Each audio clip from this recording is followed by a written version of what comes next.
This wasn't an accident. Superpowers are cooked, not born. What looks inevitable in hindsight was once a set of choices, risks, rules, and repairs undertaken in real time by imperfect people inside a very young republic.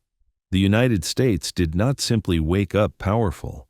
It assembled power, patiently, experimentally, and at scale, until the pieces clicked into a system the world could not ignore.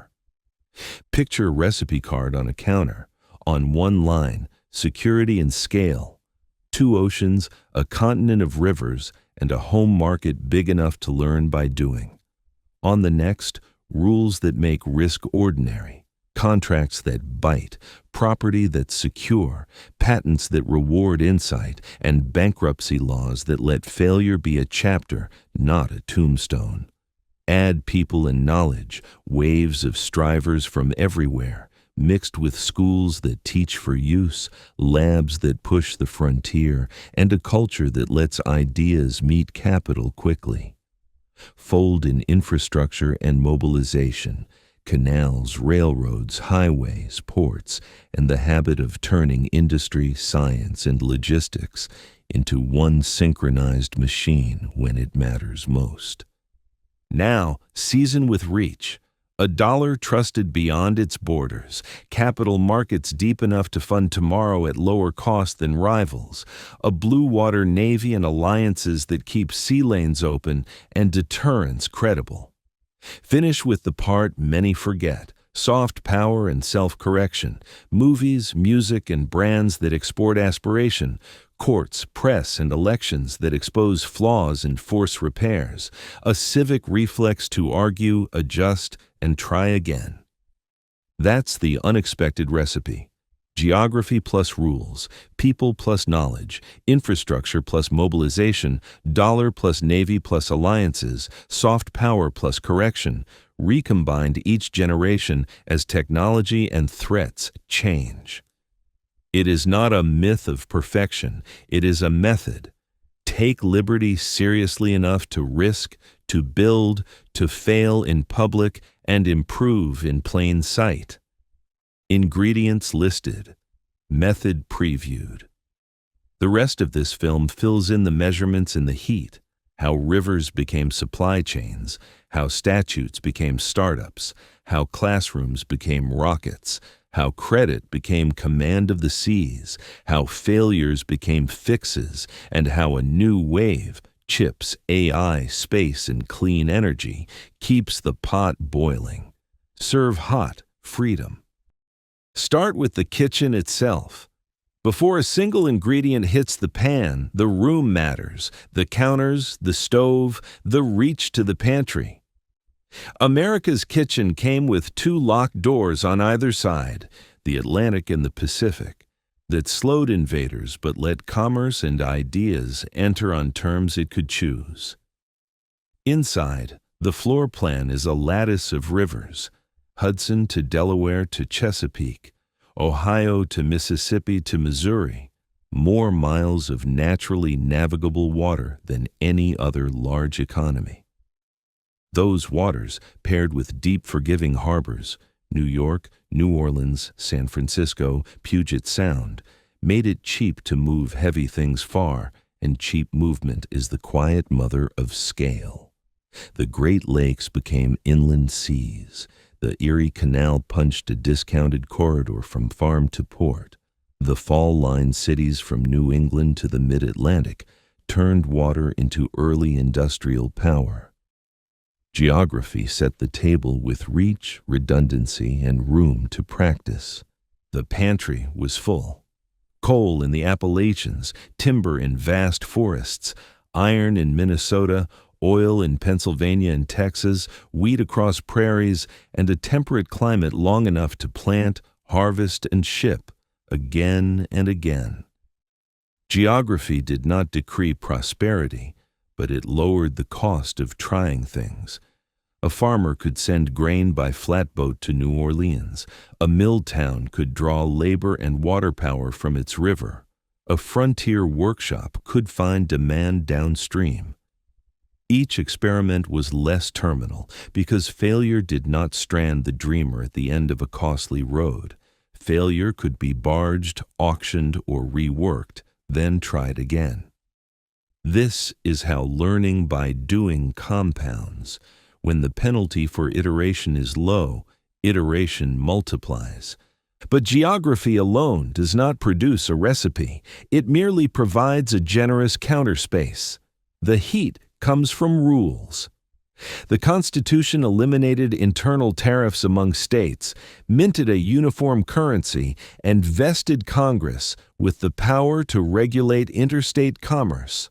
One continental market from the start. Contracts could be enforced across borders. The post office bound towns into a single information network. Weights and measures were standardized, so a bushel in Ohio stayed a bushel in New York. The Marshall Court's early decisions affirmed that commitments would stick, Dartmouth College, that commerce would flow, Gibbons vs. Ogden, and that courts would review the rules themselves, Marbury versus Madison. Madison. These are not dusty citations. They are the first turns of the flame under the pan, setting a steady heat beneath private effort, property rights-anchored capital. The rectangular survey and public land system made titles legible. The Northwest Ordinance sketched a template for orderly growth. Later, the Homestead Act widened ownership and turned settlers into stakeholders. When people know what they own and can defend it in court, they borrow against it, improve it, and risk it in new ventures. That instinct scales when the rules are predictable. Investors in Boston could trust a deed in Illinois. Merchants in New Orleans could rely on a bill of lading from St. Louis. Uniformity, rare in a world of fractured duchies and internal toll booths, cut frictions that elsewhere ate profits. Then came a radical idea: protect ideas as property, but only for a time.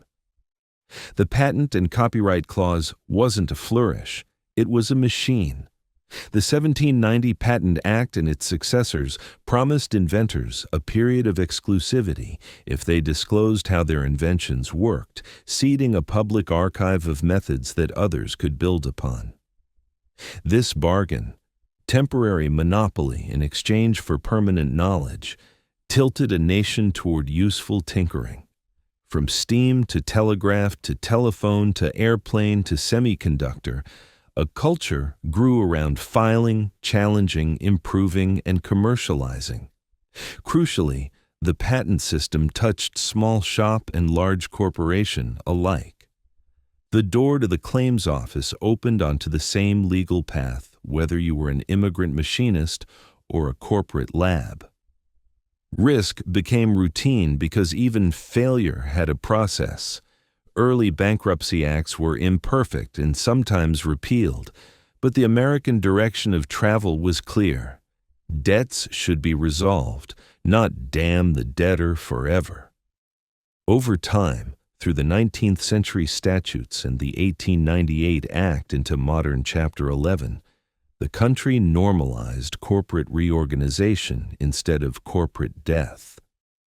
That legal habit did more than spare firms. It taught entrepreneurs and financiers that trying and missing was survivable. A creditor could become an owner. A founder could restructure and return to market. In a country with cheap transport and large markets, this forgiving finish to experiments created more experiments. Rules also democratized the right to form enterprise. Instead of needing a special legislative charter, general incorporation laws spread across the states in the 19th century. Anyone who met clear requirements could form a company with limited liability, pool capital, and pursue projects too large for one pocketbook. When corporations are easy to start and easy to wind down, capital becomes more fluid. When courts treat corporate charters as contracts, governance stabilizes. When stock markets connect savings to ventures, the distance from idea to investment shrinks. A free press and a litigious culture, far from mere noise, improved information and accountability. Disclosure regimes, audits, and reputational consequences helped strangers do big things together. The rulebook shielded dissent and debate, and that mattered economically. The First Amendment protected pamphleteers, whistleblowers, and reformers who forced corrections that kept markets trustworthy. Food and drug safety, antitrust, banking supervision, labor standards. This is part of the same ingredient because trusted markets grow faster than corrupt ones, and societies that can argue in public tend to repair faster than those that cannot. The right to assemble paired with the right to sue created a citizenry that policed its own system. In the kitchen metaphor, a smoke alarm and a window that actually opens. Put geography and rules together and something larger than either emerges. Navigable water lowers transportation costs. The absence of internal tariffs lowers transaction costs. Patent protection lowers uncertainty about appropriating returns. Bankruptcy procedures lower the downside of attempts. Each small reduction in friction multiplies across a continent-sized market. The recipe is not glamorous. Surveyors marking squares on prairie maps, clerks recording deeds, judges writing opinions, engineers dredging harbors, legislators standardizing gauges. Yet those mundane acts produce a miracle. Millions of unrelated decisions harmonizing into supply chains, factories, warehouses, ships, and balance sheets that make prosperity less accidental. Consider the Hudson-Mohawk Corridor and the Erie Canal as a case study. Geography provided a rare low pass through the Appalachians. Rules provided the financing, property agreements, and interstate predictability to fund the canal and price its traffic. Once built, grain, timber, and iron flowed east cheaply. Manufactured goods flowed west. New York eclipsed rivals. Immigration and investment followed the path of least resistance. Nothing mystical happened, only the compounding of a physical advantage by a legal one. Similar stories played out from the Mississippi Basin to the Pacific harbors, as statutes and statutes enforcement turned rivers into routes and routes into markets. Finally, note the moral dimension of this ingredient. A republic that treats failure as a lesson, not a felony, invites ordinary people to attempt extraordinary things. A state that writes down clear property rules gives newcomers a foothold. A constitution that forbids internal trade wars welds local ambitions into national capacity. In other places and other times, geography just sat there, unused or used by a narrow few. In the United States, the legal code taught the landscape to work for the many. On the recipe card, jot it simply. Ingredients: 2 oceans, 1 continental river web, deep harbors, a resource-rich pantry. Method: unify the market, secure contracts and titles, reward invention, normalize bankruptcy, allow incorporation, publish information, let dissent force corrections. Expected result: low friction, high trust, large scale. Risk becomes a craft, not a gamble. The rest of the dish will add people and knowledge, infrastructure and mobilization, money and sea power, culture and correction. But none of those cook right without this first step. Geography sets the table. Rules light the flame. Ingredient 2, people plus knowledge. A recipe needs heat, but it also needs hands, the kind that show up hungry and stay late. America's second ingredient is a people magnet that turns strangers into citizens and citizens into builders, paired with a knowledge system that takes curiosity and converts it into technique. Ambition arrives from abroad, grows in classrooms, is sharpened in labs, and then meets capital on short timelines. The result is not just population growth, but a self-replenishing skill engine. Immigration is the ambition engine. For 2 centuries, steamships and later jetliners ferried people who were already self-selected for risk. Farmers who sold everything for a ticket, workers who crossed oceans for a better wage, students who chose harder schools in a harsher language. They entered through gates both welcoming and imperfect, Ellis Island and Angel Island, legal ports and improvised paths, and they found a country where the cost of trying was low and the payoff for improvisation could be high. A Scot named Carnegie arrives and learns the steel business. A Serbian-born inventor, Tesla, refines alternating current. A German-born physicist, Einstein, and an Italian-born one, Fermi, help seed an era of American science. A Hungarian refugee named Andy Grove helps scale the microchip. A Soviet-born kid named Sergey Brin helps stand up a search engine. The roster is long because immigration, when paired with the right rules, is a machine for generating firsts.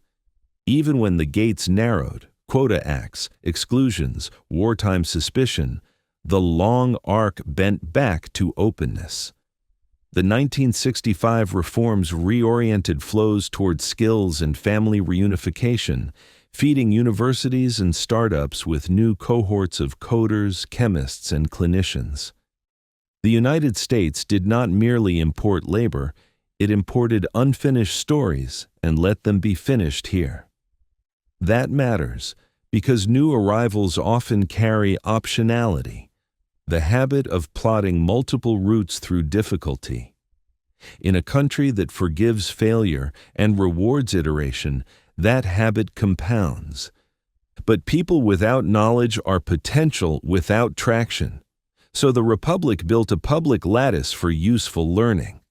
The land-grant universities created by the Morrill Acts took federal land and turned it into colleges that taught agriculture, engineering, and the mechanical arts, disciplines aimed at making a very physical continent more productive.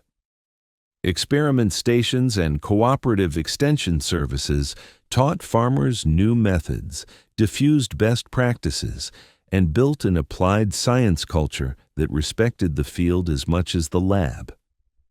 The high school movement made secondary education normal, not elite, and community colleges later made the first rungs of higher education close to home and cheap.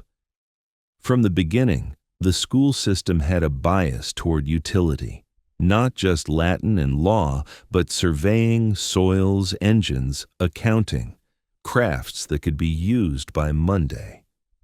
Then came the accelerant, mass opportunity for those who had worn a uniform. The GI Bill took veterans and shoved open the doors of college, homeownership, and entrepreneurship, swelling the ranks of trained workers and professionals, subsidizing the birth of suburbs and anchoring a middle class that could save, invest, and send their own children further still. It was not executed perfectly. Access was uneven across communities, but in aggregate, it was a gigantic wager that education and dignity would pay a national dividend. They did. In parallel, the federal government learned how to fund the frontier. The crucible of World War II had already proven that when scientists, soldiers, and suppliers pull in one direction, new capabilities emerge fast. Afterward, that habit became a peacetime system, the National Science Foundation underwriting basic research, the National Institutes of Health Plumbing Biology, NASA turning rocket science into a public spectacle of engineering, defense agencies like DARPA financing risky bets on networks, chips, and human-machine interfaces. The pattern was consistent. Assign missions that markets alone won't fund at first, publish the knowledge, and let firms race to commercialize. Crucially, The legal framework let knowledge leave the campus without getting lost. Universities became not just temples of theory, but factories of patents and startups. Professors taught by day and licensed ideas by night. The result was a geography of innovation. Stanford, Berkeley, and a cluster of defense contractors stitched together into Silicon Valley. MIT and Route 128, the Research Triangle, Austin, clusters around national labs, Los Alamos, Oak Ridge, Argonne, Livermore, where government missions spun off private techniques. The university set the culture, peer review to separate signal from noise, tenure to protect odd ideas long enough to prove or fail. Open publication so that even the losing bets taught the next try. Private enterprise supplied a complementary rhythm. Corporate labs, Bell Labs and its successors, pioneered the transistor, information theory, and more. Later, venture partnerships formed a bridge between prototypes and products. The capital stack adapted.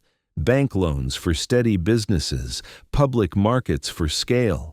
Venture capital for uncertainty, corporate venture for strategic bets, small business innovation programs to pull more ideas out of more garages. The point was not a single pipeline, but many lanes for knowledge to travel from mind to market. Diversity of origin met diversity of pathway. A kid from a mill town could win a state school scholarship and end up in a national lab. A refugee with a thick accent could start in a graduate assistantship, then co-found a firm. A veteran could learn avionics on base and later manage a production line for civilian jets. The Great Migration moved Black Americans from the rural South to northern and western cities, enlarging industrial workforces and reshaping culture. Women entered laboratories, lecture halls, and boardrooms in greater number, expanding the talent base across sectors. Progress was uneven and hard-won, often demanded from the outside as much as granted from within, but each expansion of participation enlarged the surface area of problem-solving. The public lattice did more than credential individuals. It created common platforms. Standards committees, professional societies, journals, conferences. These are the nuts and bolts of a system where thousands of teams can cooperate and compete without calling a meeting first. A farmer in Iowa and a chip designer in California both benefit when the units match, the test rigs agree, the protocols are published, and the textbooks converge. Within that order, chaos can be creative. Without it, chaos is just noise. America's knowledge culture prizes disclosure and replication, the unglamorous work of making sure that what works once will work again, so that when a discovery lands, the economy can absorb it quickly. Philanthropy joined the mix not as decoration, but as quiet scaffolding. Industrial fortunes built libraries, endowed chairs, financed institutes for medicine and economics and public health, and funded scholarships that bent the arcs of countless lives. State legislatures built campuses and expanded them. Cities taxed themselves for school bonds. School boards adopted new curricula. At every level, the society spent money to turn curiosity into capacity. This ingredient also includes a deep habit: publish, then argue, then improve. Scientists complain in detail, which is another way of saying they self-correct. Universities will host debates that make politicians nervous. Newspapers will run stories that bureaucracies wish to hide. This is not always comfortable, but it keeps knowledge credible. And credible knowledge is bankable. Lenders, insurers, and investors make better bets when they trust the numbers. That's how a research paper becomes a bond issuance 3 years later. People plus knowledge is not a slogan. It is a flywheel. Immigration keeps bringing in risk takers. Schools keep retraining those already here. Labs keep pushing the frontier. Capital keeps showing up when the prototypes work. The market keeps forcing adaptation. The courts keep enforcing the rules when partners disagree. The press keeps shining light. Elections keep permitting course corrections. If any part slows, the others carry momentum. If any part breaks, the system is loud enough to notice and stubborn enough to repair. On the recipe card, the line looks simple. Ingredients: waves of strivers, common schools and community colleges, land-grant universities, national labs, mission-driven federal R&D journals, standards, and peer review. Method: lower barriers to entry, subsidize broad, useful education, fund basic and high-risk research, protect and license ideas, link campuses to capital, invite the world's talent to join and to stay. Expected result: a nation that does not just import brains but manufactures them, where a newcomer becomes a neighbor, a student becomes a scientist, a prototype becomes a product, and the knowledge created in public becomes prosperity in private. Then taxes and philanthropy cycle it back again. Handled properly, this ingredient does more than raise GDP, it builds resilience. When an industry collapses, retraining has somewhere to happen. When a technology leaps, there are workers ready to learn it. When a crisis hits, there are analysts able to measure it. And when a child asks whether effort matters, there are millions of living answers. The next ingredient shows what happens when these minds meet roads, rails, ports, and deadlines, when knowledge climbs into a crane, a lathe, a logistics algorithm, and an assembly line with the clock running. That is how people and ideas become throughput. That is how capacity becomes power. Ingredient 3. Infrastructure plus mobilization. Recipes become meals when ingredients move, steadily, cheaply, on time. America's third ingredient is the plumbing of prosperity: canals cut through ridgelines, rails stitched to ports, highways over mountains, pipelines and power lines humming beneath and above, airports and fiber latticed on top. Paired with a national habit of mobilization, taking all of that hardware plus people, science, and schedules, and snapping them into one synchronized machine under pressure. This is how ideas turn into throughput, and throughput into strength. Begin with water, the original conveyor belt. The young republic learned early that geography favors the engineer who shortens distance. The Erie Canal took a natural gap through the Appalachians and made it a superhighway for grain, timber, iron, and people, dropping transport costs and time so dramatically that whole regions realigned to its rhythm. River improvements followed: locks, dredging, levees, turning the interior into a single basin of exchange. Great Lakes ports became factory towns, downriver cities became export valves, coastal harbors became global storefronts. Every lock gate and dredge cut shaved pennies off a ton-mile, and pennies repeated across a continent compound into industries. Rails multiplied the effect. Steel track did more than move cargo faster. It forced a culture of standards. Track gauges converged. Time itself was rationalized into zones so trains would not collide. Interchangeable couplers and cars let competing lines hand off each other's freight without repacking a single crate. The telegraph ran along the right-of-way, turning railroads into the first big data networks. Schedules, manifests, and weather relayed in near real time, so steel and wheat would arrive when a furnace was hot or a ship's loading window opened. The assembly line is more celebrated, but this quieter revolution, standardization across firms and territories, taught a continent how to cooperate at industrial speed. Roads and power widened the circle of productivity. Rural free delivery connected farmsteads to catalogs and credit. The Good Roads movement tied towns to towns. Later, the interstate system overlaid a uniform, limited-access grid that made the time cost of distance predictable. Predictability is power in logistics.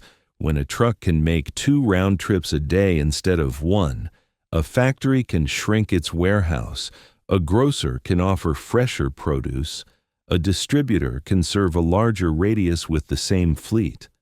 Electrification repeated the trick in energy. Dams and transmission lines turned waterfalls in western rivers into steady current. Rural cooperatives ran wire-down gravel lanes. A nation of kerosene and ice boxes became a nation of motors and cold chains. When energy is cheap and reliable, everything else, pumping, milling, welding, computing, rides on that current. Ports and airports made the map three-dimensional. Harbor deepening, breakwaters, cranes, and later container terminals transformed waterfronts from labor bottlenecks into choreographed ballet. Steel boxes lifting from ship to rail to truck in minutes instead of days. Standard boxes seem dull, but they are the purest expression of the American logistics mind. Agree on a size, a latch, a corner fitting, a manifest format, and suddenly a chair designer in North Carolina can sell to a hotel in Hawaii without thinking about how many dock workers live in Oakland. The jet age added altitude. Runways built long for bombers became runways long enough for international air freight. A parcel that once took weeks at sea moved overnight, and industries that needed it, pharma, electronics, fashion, organized themselves around clock speed, not tide tables. Digital networks tightened the weave. Barcodes, scanners, and databases made warehouses transparent. Satellite positioning told drivers and pilots where they really were. Optimization software squeezed waste out of routes and yards. Fiber lit by public research and private capital made distance something a transaction might ignore. The effect is cultural as much as technical. In America, foremen, dispatchers, and quartermasters have long-standing authority to improvise and escalate. That discretion, combined with data, allows for local creativity inside national systems, reroutes around a snowstorm, a substitute part sourced 2 states over, a shift change pulled forward to make a loading window.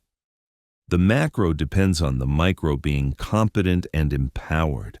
Infrastructure is not just hardware, it's also institutions that keep it working. The Army Corps of Engineers builds and maintains navigation channels. Port authorities coordinate public docks with private terminals. Independent regulators set safety baselines, insurance and finance price risk. Courts resolve disputes when weather, labor, or suppliers break a chain. Crucially, these institutions are visible. Performance is measured, published, and argued over. Tonnage, on-time rates, bridge health, air traffic delays. Visibility creates pressure to improve. It also creates trust, which is the lubricant of long-distance trade. All of this would matter in any economy, but it becomes decisive in a mobilization. Mobilization is the American art of turning peace systems into war systems without losing their efficiency. The habit was learned in stages. In the 19th century, railroads and the telegraph transformed how armies moved and were supplied. The Civil War taught Washington how to coordinate contracts, depots, and factories across thousands of miles. World War I accelerated standardization, rifle parts, aircraft engines, Liberty trucks, as government and industry learned to write specifications that hundreds of suppliers could meet. World War II pressure tested the whole machine. The arsenal of democracy was not a metaphor, it was a schedule. Automobile plants were retooled to produce tanks and aircraft. Shipyards evolved into choreography where hull sections arrived prefabricated and were welded into place with astonishing speed. Small towns learned to build precision parts to tolerances they had never imagined. Women and migrants filled lines and proved forever that talent is widely distributed and mostly needs a door to walk through.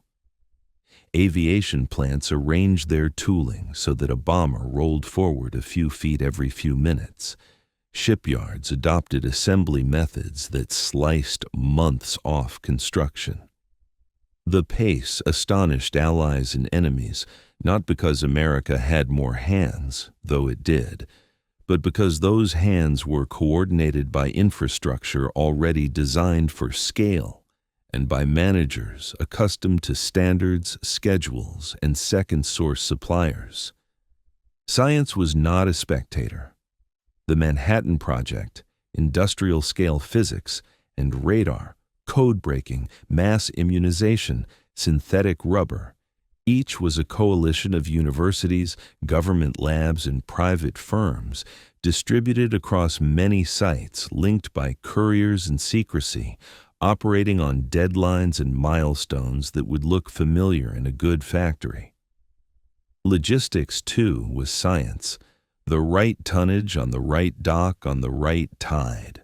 Spare parts kits assembled so frontline mechanics could keep a machine alive long enough to finish the mission. Fuel planned as carefully as bullets. Mobilization was the national ability to run a project plan the size of a continent. The war ended, but the muscle memory did not fade. Highways, airports, and ports built for defense and trade served both. The Interstate Bill was sold partly as a national security project. Runway standards tracked military needs. Coastal and river facilities designed for heavy cargo became the backbone of export-led growth.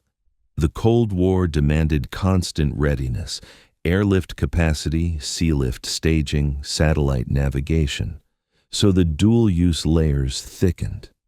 Meanwhile, disaster response, floods, earthquakes, hurricanes, kept the mobilization reflex alive domestically.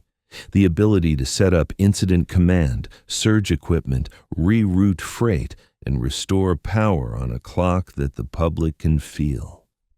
Containerization deserves its own line in the recipe.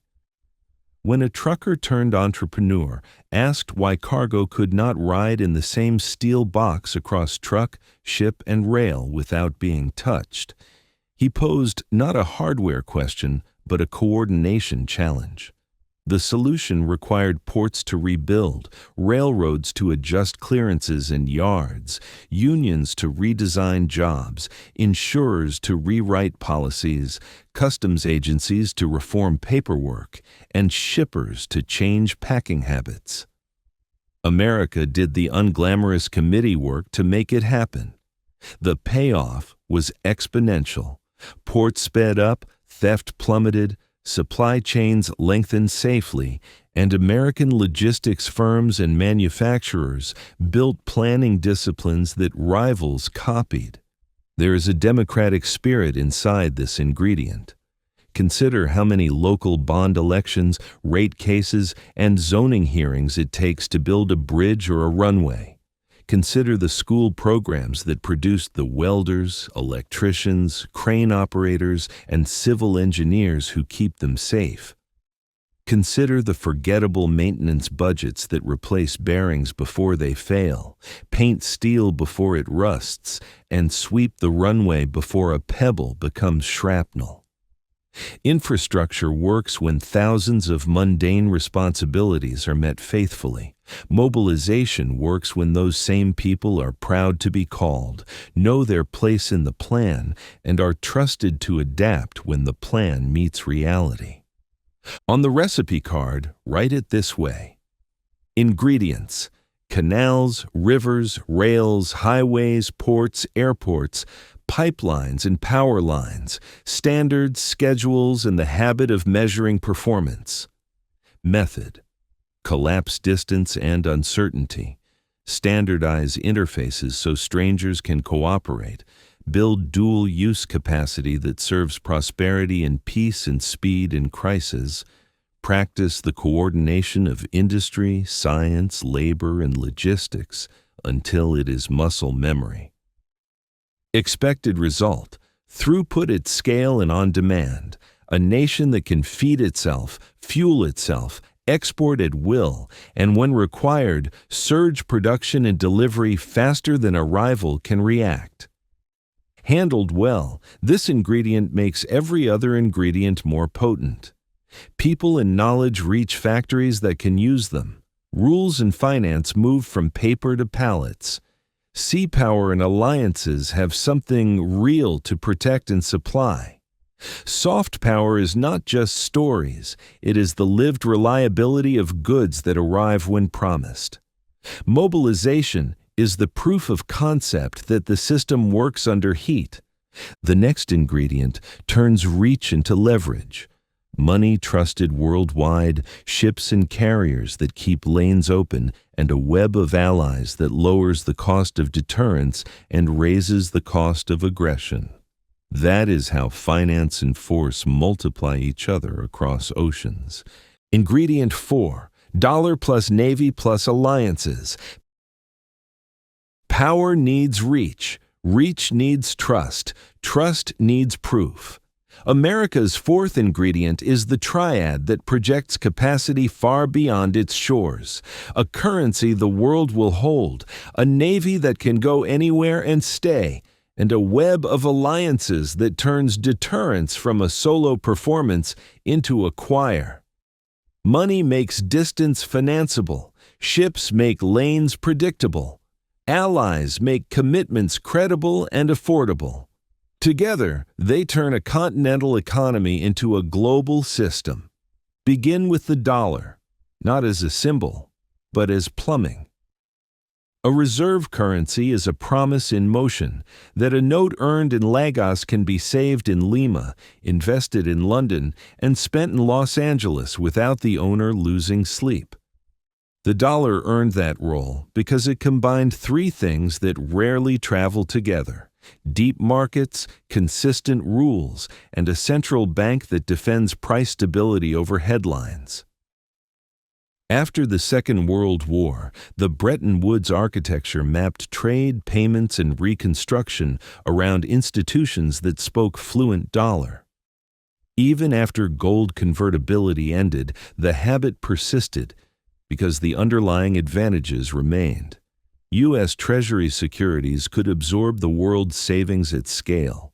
Contract law and transparency gave foreign creditors recourse.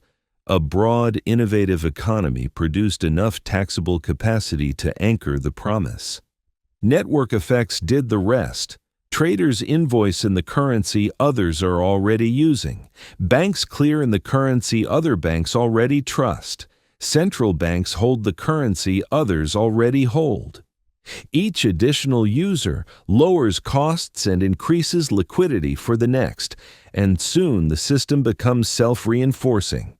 Commodities priced in dollars can be hedged in liquid dollar markets.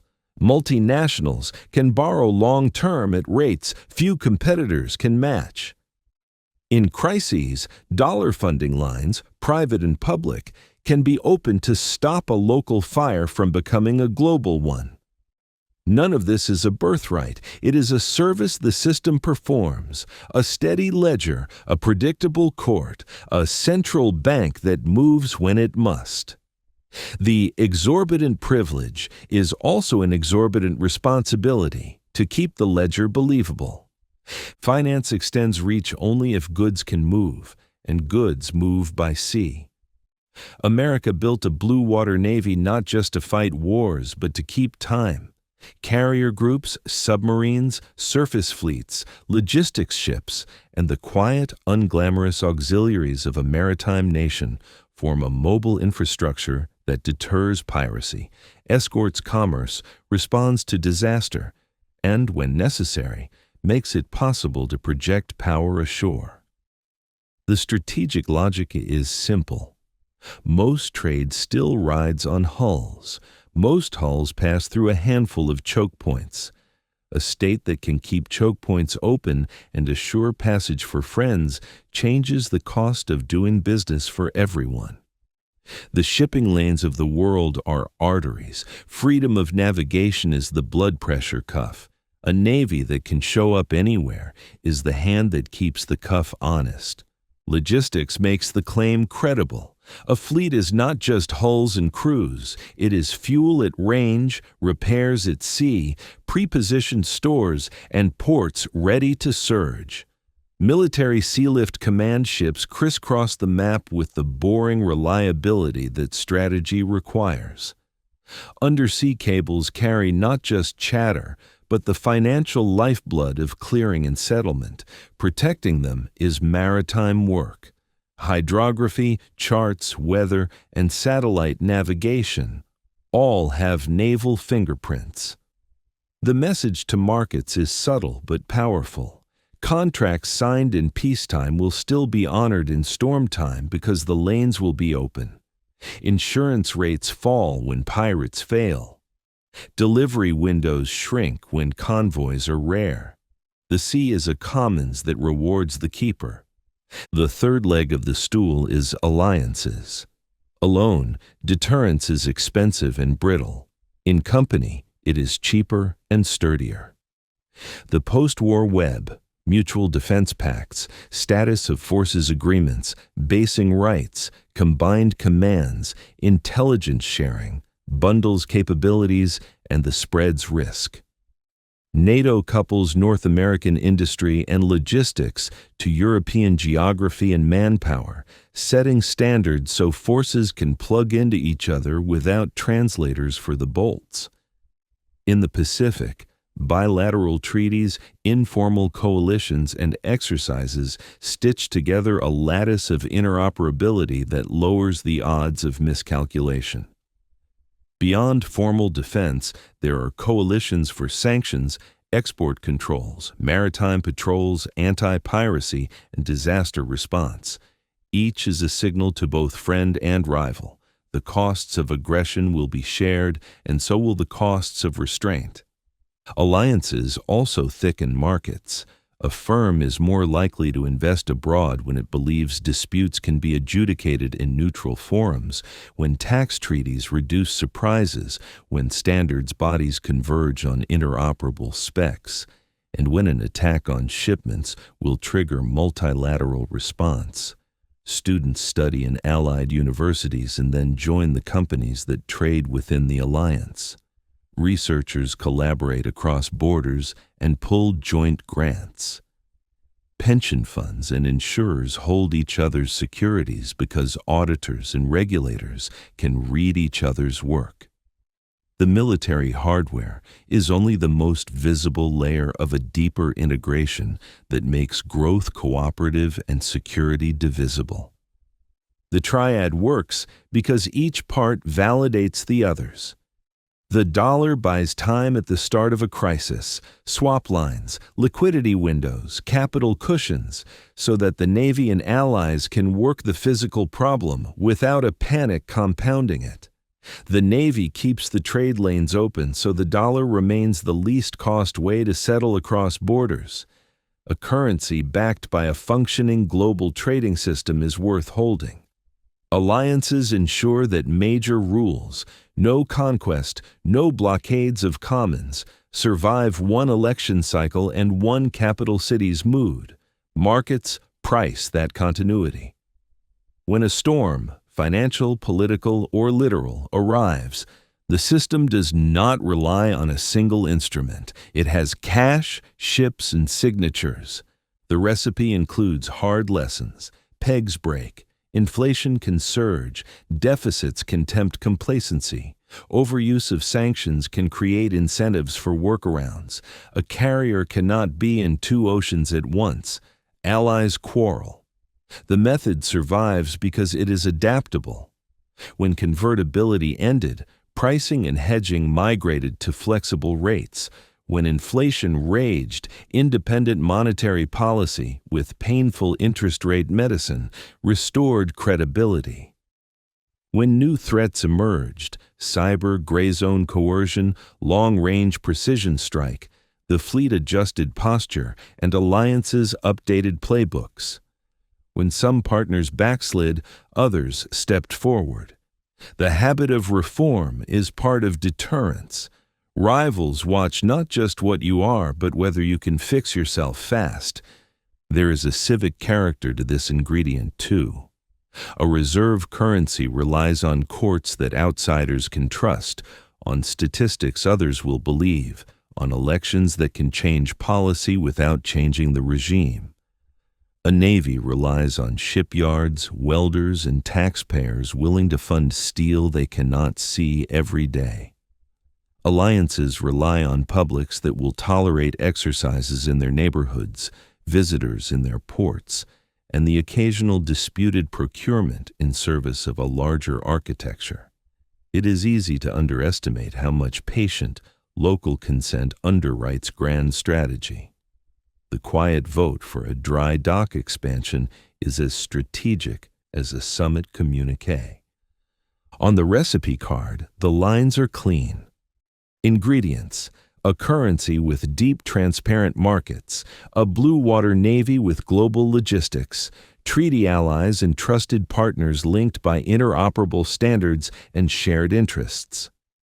Method: keep price stability credible, keep courts, disclosures, and payment rails trustworthy, keep sea lanes open and choke points watched, drill with partners until mixed formations are routine, align trade, finance, and security so each reinforces the other. Expected result: deterrence at discount, commerce at scale, crisis response with options, a system where investors hold your debt willingly, merchants plan across oceans confidently, and friends plan with you because they believe you will show up and stay until the job is done.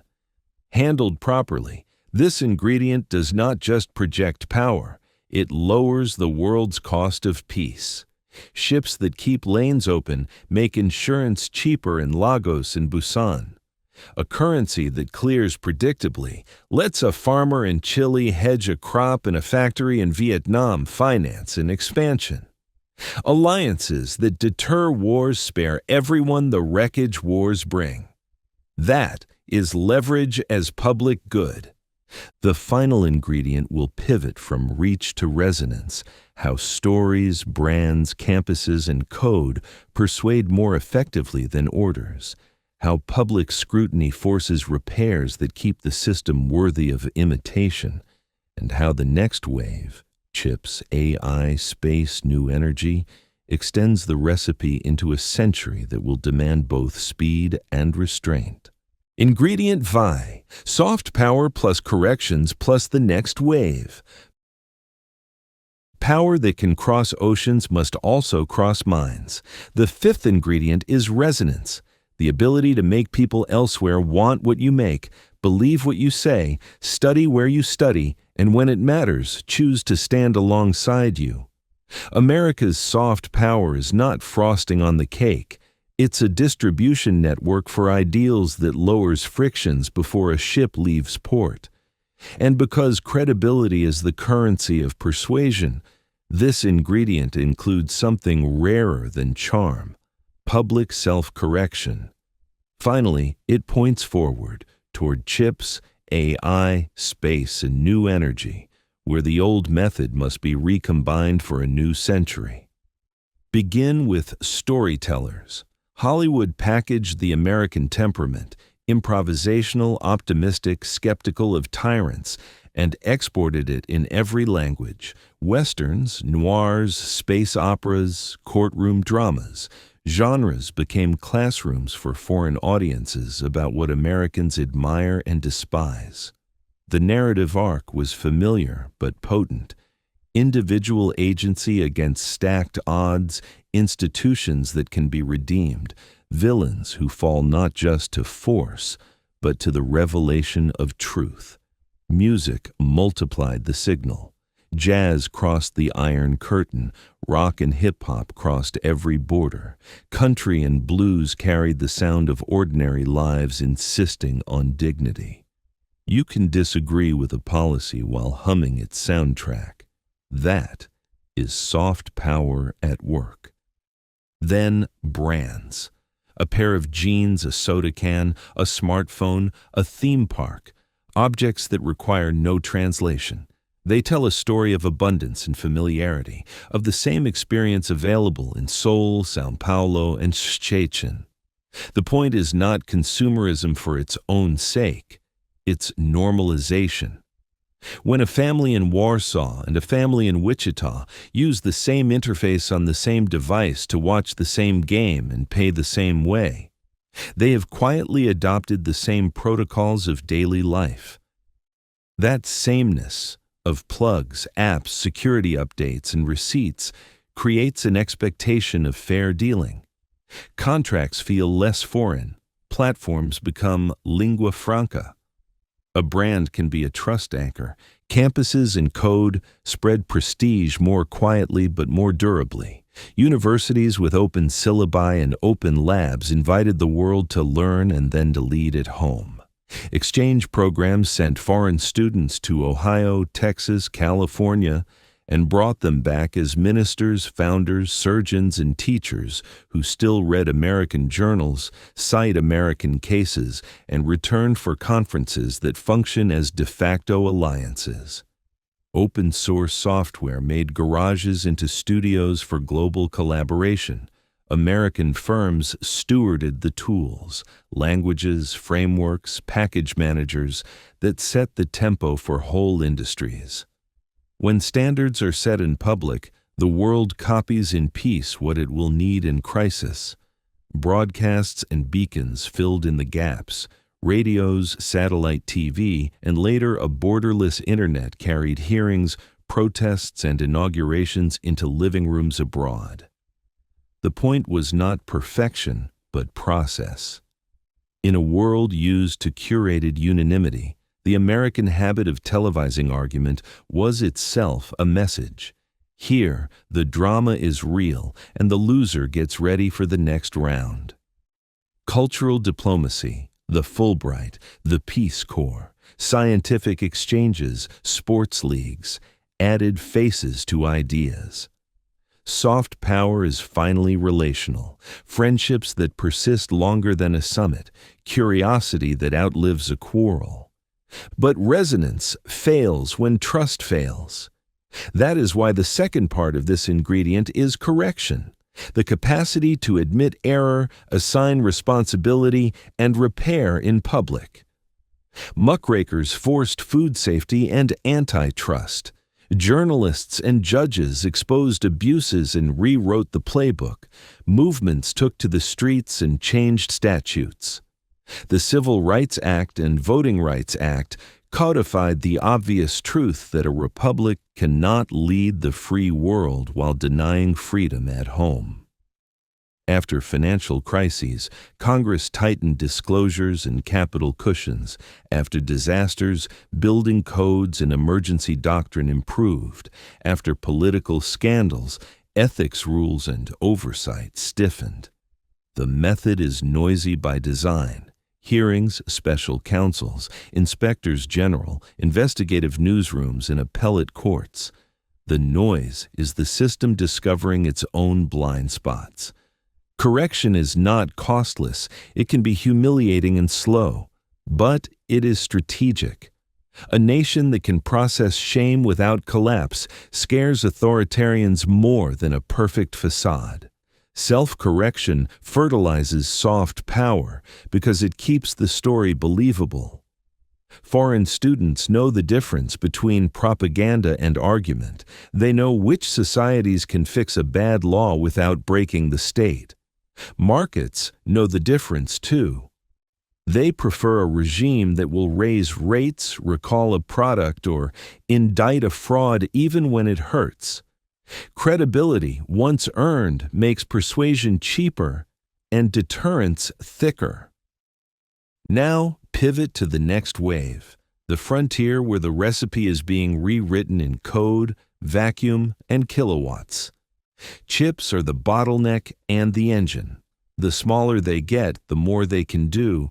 The more they can do, the more everything else depends on them. The American system is rebuilding capacity across the stack, materials, design tools, fabs, packaging, because it has learned a hard truth. If you don't make the basics, you rent your leverage. Universities are training a new generation of materials, scientists and lithography engineers. Labs are exploring new architectures. Industry and government are aligning incentives so that prototypes become production and production becomes ecosystems. Standards bodies hum again, because interconnects and security will decide whose designs the world trusts. Artificial intelligence sits on top of that silicon. Here, the American advantage is not just compute, it is the culture of iteration. Open research papers become open models become startups become platforms or ingredients. Regulators and courts argue, adjust, and demand guardrails. The system learns in public. The ingredients that matter are familiar.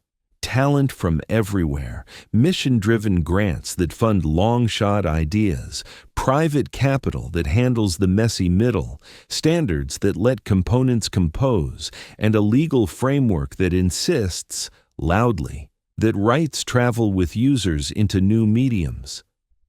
The export is not only a product, it is a philosophy, that powerful tools should be bounded by consent and audit.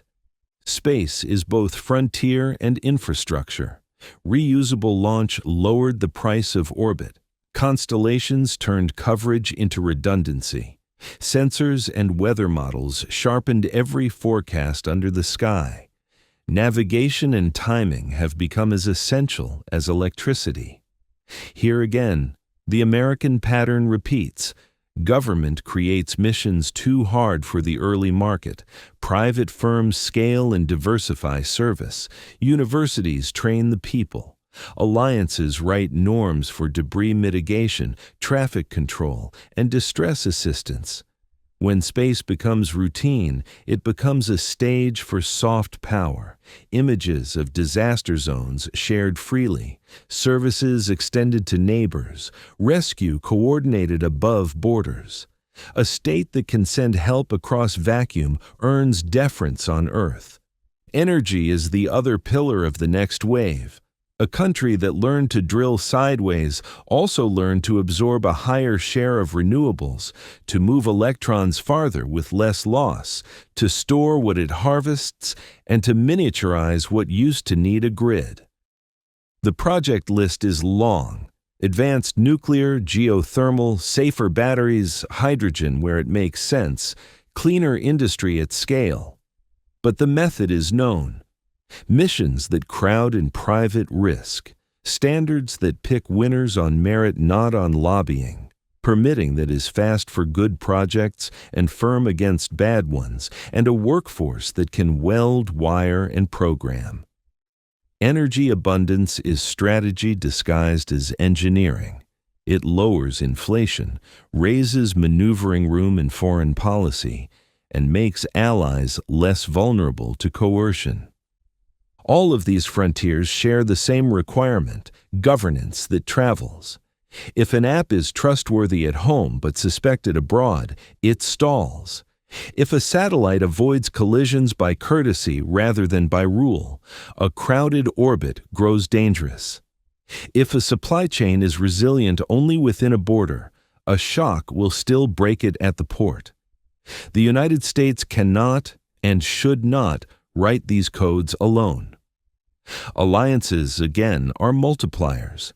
Joint funds for risky research, shared test ranges and cloud credits for startups, reciprocal recognition of safety regimes, and export controls that balance security with the benefits of shared growth. Leadership looks less like issuing orders and more like convening a standards meeting that others want to attend. On the recipe card, the lines look like this. Ingredients: storytellers, brands, campuses, code, watchdogs, courts, elections, chips, AI, space, new energy. Method: persuade before you compel, publish and argue in the open, fix what breaks where people can see you fix it, fund the frontier, set interoperable standards, and invite friends to help write the rules. Expected result: admiration that survives disagreement, credibility that survives scandal, and a technological base that refreshes power faster than rivals can copy it. Handled well, this ingredient keeps the system human. Soft power reminds citizens and allies what the effort is for. Correction keeps the effort worthy of pride. The next wave keeps the effort from going stale. Together, they ensure that America is not just a place on a map or a set of statistics, but a method others can join without surrendering their own identity. The recipe's last step is plating, assembling the full dish under one idea and serving it hot.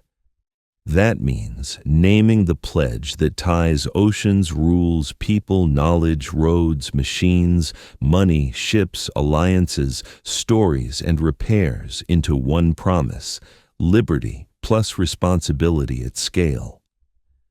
Finale: serve hot, freedom. Plate the dish.